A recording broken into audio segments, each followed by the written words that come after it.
Guys, we have here Fortuner 2024. So, quick demo review. Basic setup, in-upgrade natin sa basic to medium yata to.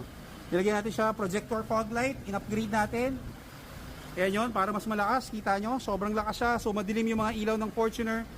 So, in-upgrade na natin. And then, projector fog light. Ito naman yung DRL always on. Ito, plug and play, walang babaklasin. 5 minutes installation, napakaganda. Tingnan nyo, so ganyan, pag naka-fog light ka, may DRL pa rin siya. Then, ganyan siya kalakas. So, yung mga nahihinaan sa ilaw, ito yung i-upgrade natin para malakas yung ilaw nyo. So, check more of our video sa YouTube, JC Garage. Nilagyan natin siya ng version 2, sequential lights. Ito na yung version 2, ito na yung latest with auto folding. So, pag nilak mo yan, tutupi na to automatic.